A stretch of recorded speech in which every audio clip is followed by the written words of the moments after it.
K R. Saju ചേരുന്നുണ്ട്. സാജു, ട്രിവാൻഡ്രം റീജിയനെ സംബന്ധിച്ച് ഇന്നിപ്പോൾ വരാനിരിക്കുന്ന പ്രധാനപ്പെട്ട വിഷയങ്ങൾ എന്തൊക്കെയാണ്? തിങ്കളാഴ്ച ആരംഭിക്കുകയാണ്. മാത്രമല്ല, ഈ മീഡിയ വൺ ഡേ ദിവസം ഞാനിപ്പം ഈ കമന്റുകൾ നോക്കുകയായിരുന്നു. ഒരുപാട് പേര് ആശംസകളൊക്കെ പറയുന്നുണ്ട്. അപ്പം ഇന്നത്തെ നമ്മുടെ ദിവസം കുറച്ചുകൂടെ ബ്യൂട്ടിഫുൾ ആയിരിക്കും. അങ്ങനെയുള്ള വാർത്തകൾ തന്നെയാണോ വരാനുള്ളത്?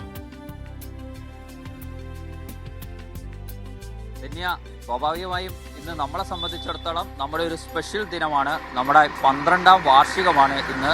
സ്വാഭാവികമായും നേരത്തെ തന്നെ സൂചിപ്പിച്ചതുപോലെ തന്നെ നിരവധി പ്രേക്ഷകരാണ് യൂട്യൂബിലൊക്കെ കമൻറ്റ് ചെയ്യുന്ന ആശംസകൾ. അവരോടൊക്കെ നമുക്ക് നന്ദി പറഞ്ഞുകൊണ്ട് തുടങ്ങാം. ആശംസ അറിയിച്ചവർക്ക് പ്രേക്ഷകരോട് നമുക്കൊപ്പം ഈ വാർത്താ ദിനത്തിലും തുടരാൻ ആവശ്യപ്പെടുകയാണ്.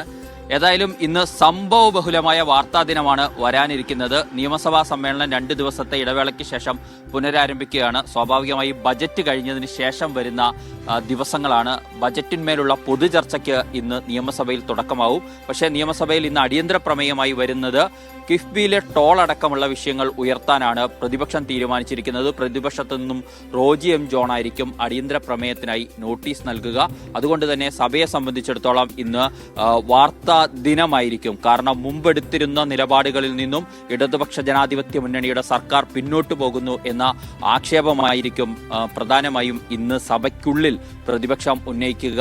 നേരത്തെ മുൻ ധനമന്ത്രി തോമസ് ഐസക്കിന്റെ കാലത്ത് ടോളും യൂസർ ഫീ ഒന്നും കിഫ്ബിയുടെ പദ്ധതികൾക്ക് വരുമാനമുണ്ടാക്കാൻ വേണ്ടി ഏർപ്പെടുത്തില്ല എന്ന് പറഞ്ഞ സർക്കാർ അതിലേക്ക് പോകുകയാണ്. അത് മനസ്സിലാക്കിക്കൊണ്ടാണ് പ്രതിപക്ഷം അത് ഇന്ന് സഭയ്ക്ക് മുന്നിലേക്ക് കൊണ്ടുവരുന്നത്.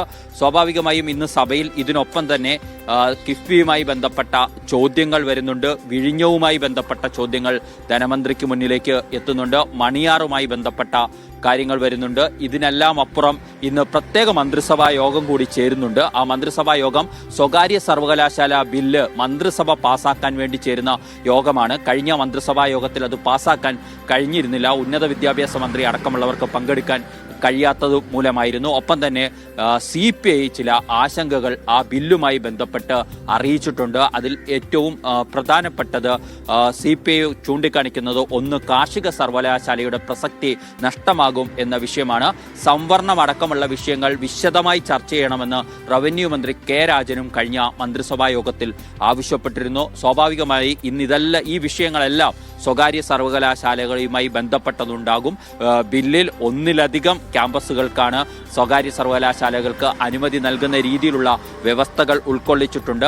അതിനാൽ തന്നെ ഒരു നയം മാറ്റം ഏതാണ്ട് 3 വർഷങ്ങൾക്ക് മുമ്പ് CPMന്റെ സംസ്ഥാന സമ്മേളനത്തിൽ മുഖ്യമന്ത്രി അവതരിപ്പിച്ച നയരേഖയുടെ അടിസ്ഥാനത്തിൽ കൂടിയാണ് ഈ സ്വകാര്യ സർവകലാശാലകൾ സംസ്ഥാനത്തേക്ക് വരുന്നത്. പക്ഷേ ആ 3 വർഷം കൊണ്ടും ആ തീരുമാനം നടപ്പിലാക്കാൻ കഴിഞ്ഞിട്ടില്ല.